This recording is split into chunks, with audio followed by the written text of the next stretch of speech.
Welcome back to Exposed. I am your host, Jim Chapman, and today I am back with certainly my most popular series I cover on this show, and that is Bad Teachers. Shout out to all of you who have messaged me on Facebook and said, hey man, where are the bad teachers at? Well, I'm bringing you one today, and although I have not done one of these in quite a while, in the absence of that, maybe one of the most blatant cases I have come across yet has surfaced. The case is really everywhere, so we're going to get right into it, and I want you to kind of imagine this as you're listening. It's a spring day at Alexander High School in Douglasville, Georgia. Students are moving between classes, football practice is happening on the field, and in a biology classroom, a beautiful 25-year-old teacher is doing something that would shatter every assumption about who is supposed to protect our kids. Now, according to arrest warrants obtained by multiple news outlets, one student later told investigators they saw explicit videos on another student's cell phone. Videos showing their biology teacher, Maris Nichols, engaged in sexual acts with students. Not rumors, not whispers, videos. And that was just the beginning of what authorities say they uncovered. Now, today, I'm going to deep dive into one of the most disturbing cases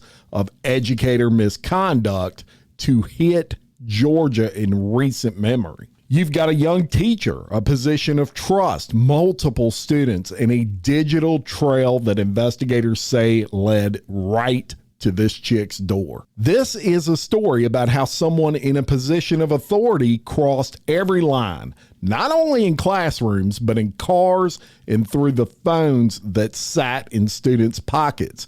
It's about the investigation that followed, the charges that piled up, and the questions that remain for the community of Douglasville and for every parent who sends their child to school every morning. Now, by the end of this episode, you're going to know the timeline, the allegations that I'm going to quote straight from the warrants, the arrest, the bond drama, and what this case reveals about the systems meant to keep these students safe. It's why I do Bad Teachers. We're going to examine it all, the facts, the evidence, and what is really the human cost behind every charge. But before we go into the classroom, before we get to the arrest and the 13 felony counts that have now actually increased, I'm going to take you back. I'm going to get you to understand a little bit about who Maris Nichols was before any of this came to light. Because in cases like this, the questions that everyone asks me are the same. How does something like this ever happen? And that's exactly where I'm going to start. So Maris Nichols was 25 years old when this first arrest warrant was issued. This was in May of 2026. She was a biology teacher and a member, believe it or not, of the football staff at Alexander High School. Now, this school is in what's known as Douglas County, which is just west of Atlanta. And by all outward appearances, Maris was a young educator building a career working with teenagers. She was married. She had a young child of her own, and on paper, she fit the profile of the dedicated teacher that many communities would hope to hire. But according to Douglas County authorities and the warrants that have now been made public, behind that professional image was a pattern of behavior that would eventually bring her face to face with the criminal justice system, not once, but twice in the span of just 2 weeks. So on May 8th of 2026, Nichols gets arrested, and she's charged with 2 counts of improper sexual contact by a person with supervisory or disciplinary authority. She bonded out that same day. Then on May 21st, she was arrested again, this time facing a much longer list of charges that brought the felonies alone to 13 felonies. Now, those charges included 2 counts of child molestation, 4 counts of improper sexual contact by an employee, 4 counts of grooming a minor for sexual offenses, 1 count of tampering with evidence, and the original sexual assault related charges. Now, at this point, investigators said at least 6 teenagers were allegedly victimized. 4 of them identified as students at Alexander High School, and these incidents span a short but intense period of the spring of 2026. The warrants detail specific locations: a school closet inside a classroom on April 23rd of this year, a parked car in a residential driveway just 9 days later, and ongoing communication through Snapchat that investigators believe was used to send explicit photos and videos. And there are also references in the warrants to an alleged OnlyFans account and claims that are still under investigation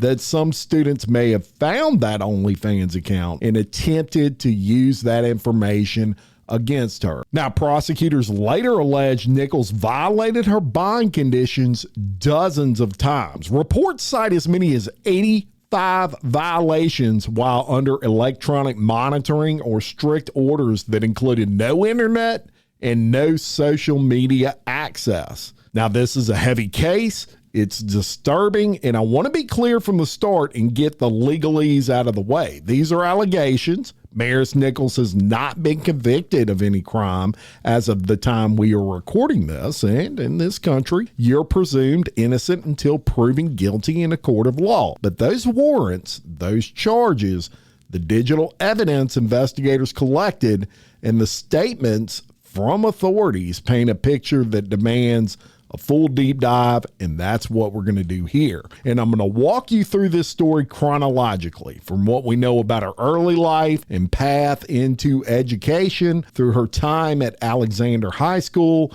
into the alleged crimes themselves, the investigations, all of that. We're going to look at the evidence that investigators gathered, and we are going to know all the details. We're also going to talk about the broader issue that this case represents, because as you know from listening to nearly 100 episodes that I've done so far in the Bad Teacher series, unfortunately, Maris Nichols is not the first teacher to face these kinds of allegations, and she won't be the last. The Bad Teacher series exists to examine these cases honestly. I don't do them for shock value, but I want you to understand the patterns, the failures, and what can be done to protect students moving forward. Now, before I go any further, a quick note on the content. The episode contains very detailed discussion of alleged sexual misconduct involving minors. It's graphic in nature, y'all, because it's real life. These are real people. And to leave out the graphic details, in my view, not only waters down the seriousness of the crimes, but it also creates a massive injustice to the victims because you're minimizing the crimes. I have people from time to time, and they'll put ugly reviews on Apple Podcast or Spotify or something, and they'll say, oh, he's too graphic. He gives too much of the details. We can infer, basically. And what I'm telling you is that's an injustice to the victims. You're minimizing it when you do something like that. People need to know exactly what goes on with these sick teachers. So with that, listener discretion is strongly advised. And if you're sensitive to these topics, I get it. You may want to turn this one off. And with that, let's get into it. And I told you about this school being located in Douglas County, Douglasville, Georgia, and it's part of the sprawling Atlanta metropolitan area. It's a suburban community with a very large city around it, but it doesn't have the big city hustle of downtown Atlanta. It's close enough that many residents can commute to the city for work. It's a place with a strong high school sports culture, particularly football, which would later play a role in Nichols' professional life. And growing up in this kind of environment in the early 2000s to 2010s meant a typical suburban Georgia childhood for many kids. Public schools, youth sports leagues, church on Sundays for some families, and the steady rhythm of the Atlanta suburbs. Now, we don't have confirmed details about Nichols' specific family situation, parents' occupations, exact childhood home life, which I like to get into that stuff when I have it. But we can look at a broader picture of what shaped young people in that area during those years. Many families in Douglas County, they valued education as a pathway to stability. Teaching long been seen as a respectable, stable profession, especially for someone who enjoys working with young people and has an interest in science or sports like Maris did. Now, by her high school years, Nichols would have been navigating the typical challenges of kids in the smartphone era. Social media was already deeply embedded into teen life. You got Snapchat, Instagram, and other platforms. And those are all common ways in which teenagers would communicate, something that would later become central to the allegations against her. But at this time, it was just a part of her growing up. Now, what stands out when I look at her later career is her involvement with the football program at Alexander High School, which to me, that kind of suggests an early or developing interest in sports, athletics, and working with student athletes. Many young educators who coach or support sports programs often have their own backgrounds in athletics, whether it's as a player, as a cheerleader, which is likely the way that Maris went, or they're simply fans who enjoy the team environment. It's possible Nichols played sports herself in middle or high school and simply gravitated toward the energy or the mentorship that comes with being around student athletes. But I don't have that information. It's just not out there. Now, we also know that she chose to teach biology, a subject that honestly requires a major interest in science, lab work, and explaining complex topics to teenagers. Think about it. When you teach biology, it's not exactly the most interesting of courses unless you're really into science. When you're teaching that and you're explaining it to teenagers, you got to make it kind of fun, right? That choice to me points to someone who was comfortable in a classroom setting and had patience. They communicated very well, and they knew how to break down difficult material. Now, for many young teachers, the decision to enter education would come from the desire to make a difference. Of course, my co-host on Crime Wire Weekly, Kelly Jennings, was a teacher for more than 20 years, taught criminal justice at the college and the high school level, and she certainly has great communication skills. Now, prior to all that, you got to go to college, right? And by the time Maris reached college age, which I'm estimating to be around 2020, she would have been entering a higher education system smack dab in the middle of COVID. And it's interesting that many students during that period, they would take classes online. They would deal a lot with isolation. And honestly, they would think a lot about the uncertain job markets upon graduation. Nobody knew what the hell was going to happen with COVID when it first started and reared its ugly head. Yet Maris did complete the necessary steps to become a certified teacher in Georgia. She earned a degree, and that's no easy feat during that time in history. So she's obviously smart. Now, Georgia's teacher pipeline moves relatively quickly for motivated people. A young person who knows they want to teach can often be in their own classroom by their early 20s, and Nichols appeared to have followed that path pretty successfully. She landed a position teaching biology at Alexander High School and was also brought onto the football staff, a role that would give her additional contact with students outside the traditional classroom setting, which we know now was a very bad idea. Think about what that looks like on paper, though. A 23 or 24-year-old woman at that time, recently out of college, very pretty, standing in front of a bunch of high school students, many of them close to her own age, within 6 to 7 years. And she's helping them on the football team. Now, in many schools, that kind of young, energetic staff member can quickly become popular with the students because the students feel like they relate to that teacher a little better.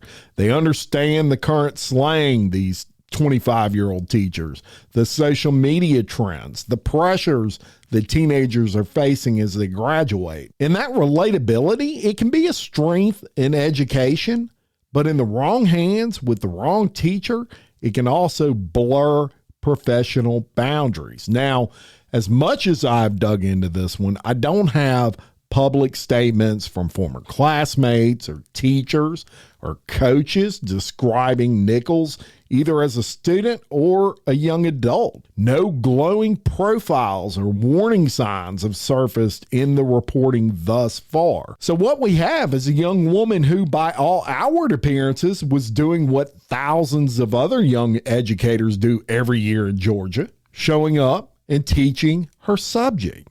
And that's the picture we can reasonably paint from the limited amount of information we have. A suburban upbringing, an interest in science and sports that led her into teaching and coaching, and a fast-track entry into a profession at a relatively young age in a position that would place her in direct daily contact with hundreds of teenagers. But here's where the story takes a darker turn, because according to the allegations that would later emerge, that professional relationship she was supposed to maintain with those students way crossed into something criminal. And let's start with the school now. Alexander High School, part of the Douglas County School District, located in the western suburbs of Atlanta, and it serves several hundred students, and like many Georgia high schools, places a strong emphasis on both academics and athletics, football in particular, very visible and important, and an important part of the school's culture. Games on Friday nights drew families, alumni, and a broader community. The coaching staff and support personnel often became familiar faces, not just to players, but to the entire student body. And it's in this environment, stepping up was Maris Nichols, a young woman, early to mid-20s. She was assigned to teach biology, which was a core science class required for graduation. And in a typical Georgia high school, a biology teacher like Maris, she may teach 4 to 6 classes per day. Mix of lecture, lab work, hands-on activities. We've all taken biology at one point or another. Curriculum would cover cell biology, genetics, ecology, evolution, human anatomy, and labs would involve microscopes, dissections. Anybody out there remember dissecting a frog for the first time? I remember I was thinking, golly, these frogs are huge. They're like big-ass bullfrogs. I was expecting a little small frog. Anyway, I'll move on. Experiments with plants or small organisms and data collection were all things that you do in biology class. For Maris, who was in her mid-20s, standing in front of 15 to 18-year-old students, managing these activities, that would have been pretty challenging and also pretty energizing. And in addition to all that, she also was involved with the football program. Now, I couldn't find the exact title. I don't think she was like an assistant coach, right? I don't think she was certainly a head coach. It would definitely specify that. Probably more of support staff. We had, when I was in high school playing football, we had a female teacher that was like support staff. She handled like scheduling, things like that. Not that females can't coach a football team. I'm not saying that. It's just not very common. And especially at that young age, it would be surprising that she would be an actual assistant coach. And try as I may, I couldn't get an answer as to what she did for the football team. It just said she was part of the football staff. Now, her presence on the sidelines and around the athletic facilities, think about it, that gives you a lot of contact outside of normal class hours. Now, in many high school programs, support staff help with equipment, film study, conditioning, travel, and mentoring. I'm sure that's some of the stuff that she did.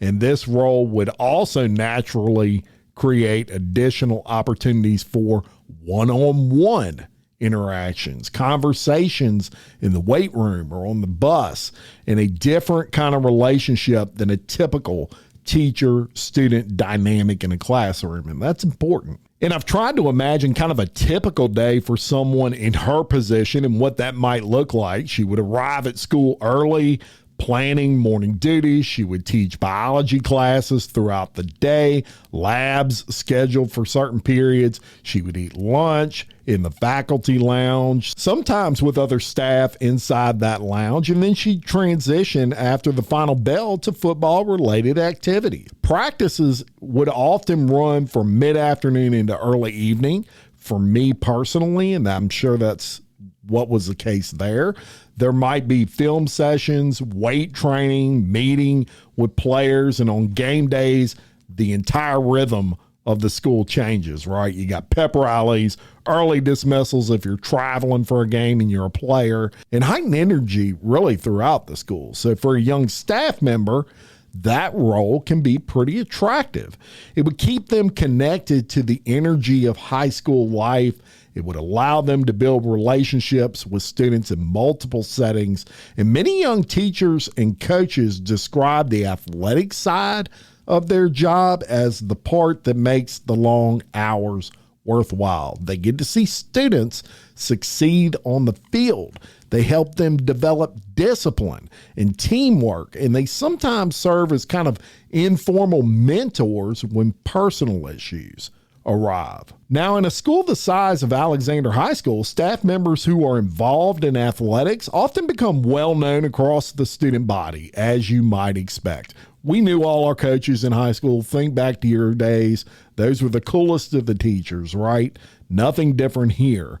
And this 25-year-old biology teacher would have been perceived by many students as relatively young and very approachable. As I discussed earlier, they had a lot in common with her they wouldn't have with the 55-year-old math teacher, right? She's someone that understood music, social media like Snapchat and TikTok. She grew up with that stuff too. Not so much TikTok, but definitely Snapchat and the daily pressures of teenage life in 2025 and 2026. She could almost kind of relate to that. Now, according to the arrest warrants that were later released, some of the alleged incidents that would occurred inside the school building itself, specifically a classroom closet. Other encounters took place off campus. One in particular was in a Hummer, which was her vehicle, parked in a residential driveway.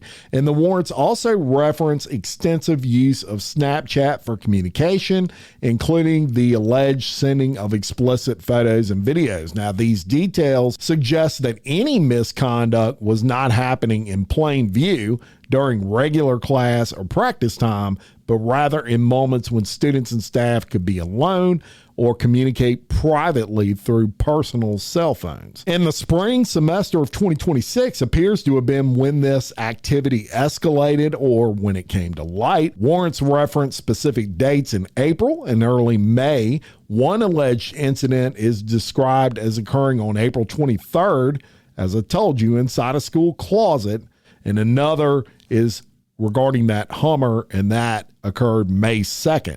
Investigators later determined multiple students were allegedly involved, with at least 4 identified as Alexander High School students and a total of 6 alleged victims overall. And again, it's worth noting these are allegations, and Maris Nichols has not been convicted, but it sure ain't looking good for her. So what I'm going to do now is I'm going to walk you through the timeline as it has been reported from the warrants. And I'm going to read these warrants verbatim. And I'm not going to say the name, even though I have the name of these students. I'm not going to say this. I'm going to read you what I have here and try to redact those out. So there's one application for a search warrant. It reads, on May 5th, 2026, Sergeant C. Clark was contacted by the Douglas County School System. Sergeant Clark was informed that a student had come forward and told that another student by the name of, I'm not saying it, was having a sexual affair with a teacher named Maris Nichols.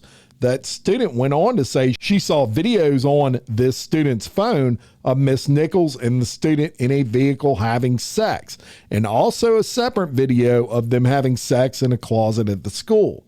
Miss Nichols is a science teacher and football coach at Alexander High School. Student is in Miss Nichols' 3rd period class. This student told school officials that other students saw the video located on the victim's phone.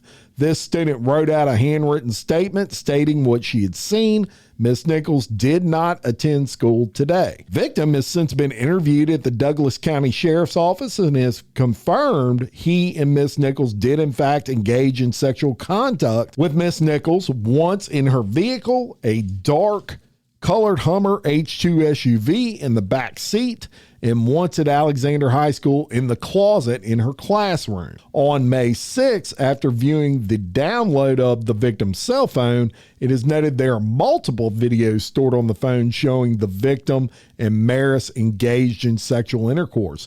One of the videos shows Maris from behind, and she is wearing, get ready for this, a light yellow sweatshirt that has, quote, "Jesus loves you," in large letters on the back of the shirt. Also, the victim's cell phone shows call and text interaction between Maris' cell phone and the victim's cell phone on the social app Snapchat. After interviewing multiple students in the case, it has been said that multiple male students, and he names 1, 2, 3, 4 of them, have also received inappropriate videos, photographs, and messages from Maris. These mentioned students have also received and shared video of the victim and Maris having sexual intercourse.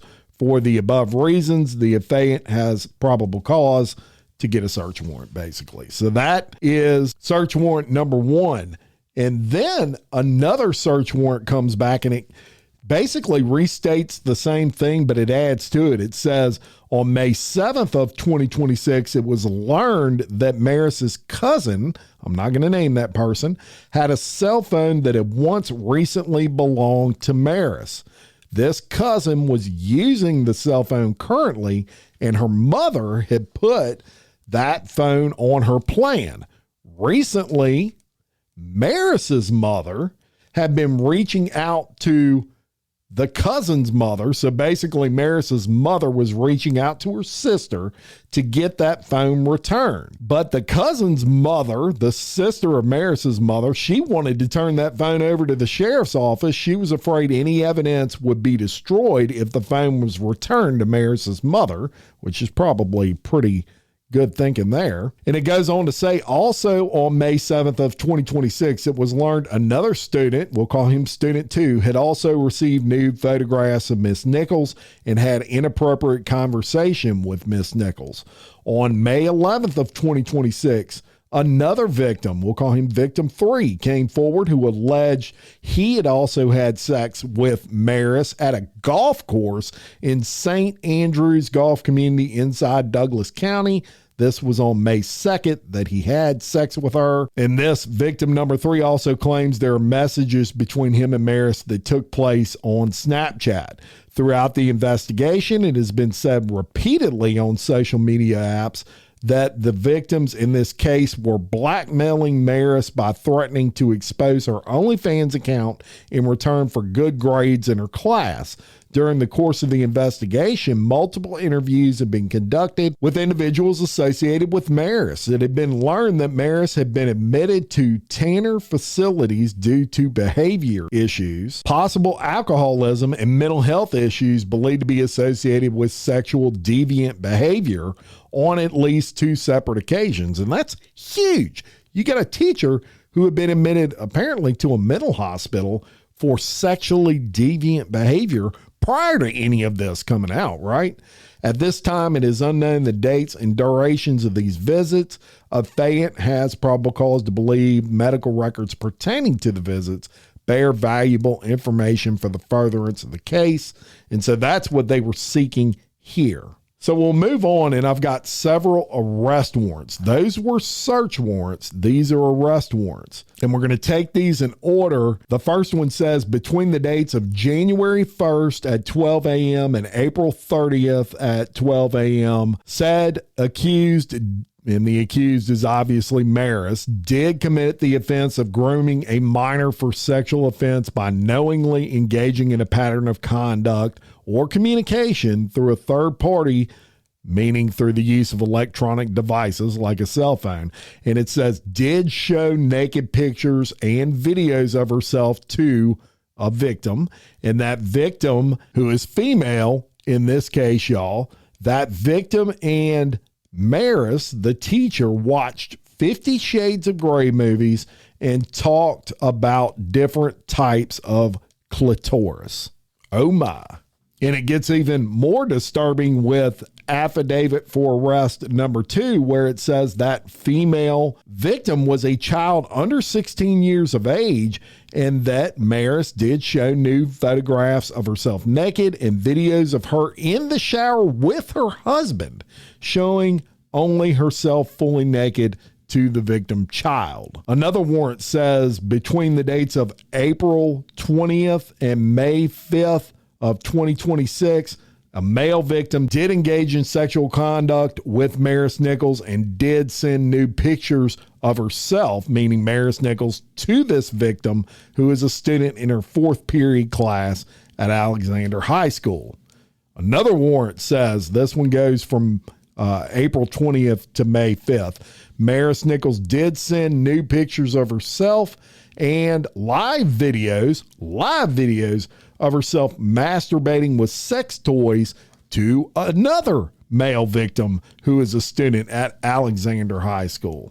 Another arrest warrant comes up, this one between April 20th, 2026 and May 5th of 2026, and it says Maris Nichols did send nude pictures of herself and live videos of herself masturbating with sex toys to, and this is another male victim who is a student in her 3rd period class at Alexander High School. Goes on to another arrest warrant. Maris Nichols did send messages to yet another male victim telling him she liked him, what sexual acts she wanted him to do to her, and get this, how she likes to be choked, screamed at, slapped, and whipped during sexual encounters. Telling that to a high school student, y'all. Another affidavit warrant for arrest saying that she committed the act of child molestation on 4/23/2026 and 5/5 of 2026 with a male victim under the age of 16 years old. Says Maris Nichols did send videos and also video chats of herself masturbating with a sex toy to that victim. So sick.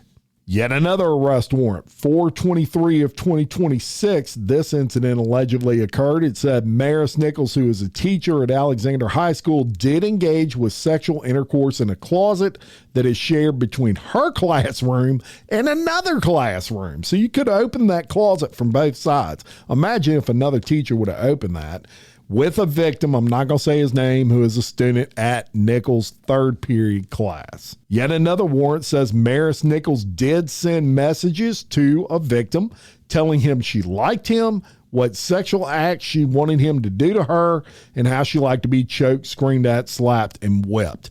So this is not the same student. She said this to 2 different students. Yet another warrant says Maris Nichols did send messages to a victim telling him she liked him, she wanted to be choked, all the shit that I just read you. Basically the same thing. So that's 3 students she told the same story to. Then on May 2nd, this incident allegedly occurred. Maris Nichols, who is a teacher at Alexander High School, did engage in sexual intercourse in a 2006 Hummer H2, black in color, at the end of a driveway, which I'm assuming was her driveway, but I'm not sure about that, with a victim who is a student in her 3rd period class. Yet another warrant comes out. This one, the incident occurred May 3rd. Says Maris Nichols did engage with sexual intercourse with yet another victim who is a student at Alexander High School at St. Andrews Golf Club in the back seat of his truck. So all this comes out, y'all, and the arrest, of course, comes, and that is on May 8th of 2026. Nichols gets taken into custody. She's charged with 2 counts of improper sexual contact by a person with supervisory or disciplinary authority. She gets booked into the Douglas County Jail, and she's released later that same day after posting bond. Now, at that stage, the case involved allegations related to just one student, but that investigation was expanding, obviously. Listen to what I just read you. Less than 2 weeks later, On or around May 20th of 2026, Nichols was arrested again. Now, this second arrest added a significant number of new charges. Prosecutors filed additional counts that brought the total felonies, just the felonies, to 13. Now, the new charges included 2 counts of child molestation, 4 counts of improper sexual contact by an employee, 4 counts of grooming a minor for a sexual offense, and 1 count of tampering with evidence. And that second arrest reflected the rapid growth of this investigation. By that point, authorities had identified additional victims. I just read you all of that. More digital evidence as well, and the bond amount was also increased. Reports indicate Nichols did post a $74,000 bond following that second arrest. Now, as part of those release conditions, Nichols was placed under strict restrictions. Electronic monitoring, she was prohibited from getting on the internet or, of course, getting on social media applications. She was ordered to have no contact with minors except her own young child, and requirements for a psychosexual evaluation. She was also restricted in her movements. She only had specific zones that she could travel to. If she had to go outside those zones, she had to get approval first. Now, prosecutors would later allege that Nichols violated these conditions repeatedly. In a motion filed in June of 2026, they claim she committed dozens of violations while under electronic monitoring. One report cited as many as 85 freaking violations, y'all, over a 27-day period, including curfew breaches, zone inclusion violations tracked by that monitoring company that was tracking her. Prosecutors argued those violations showed she couldn't be trusted to follow court orders. I couldn't agree with that more. And they asked a judge to completely revoke her bond and return her to jail while awaiting trial. And the motion to revoke that bond would highlight concerns not only about the movement violations that she was having, but also the original restrictions on internet and social media. Given that these alleged crimes, y'all, involved extensive digital communication, any violation of those conditions were viewed particularly serious by prosecutors, because you don't want her getting online and talking to these students and talking them out of, rolling over to the police. Now, as of the time we are recording this episode, and it's July 1st when I'm recording this, the case remains active. Nichols hasn't gone to trial yet. She continues to face a full list of felony charges. The investigation into the digital evidence, including OnlyFans-related claims, that's ongoing, and no trial date has been publicly confirmed as of this recording.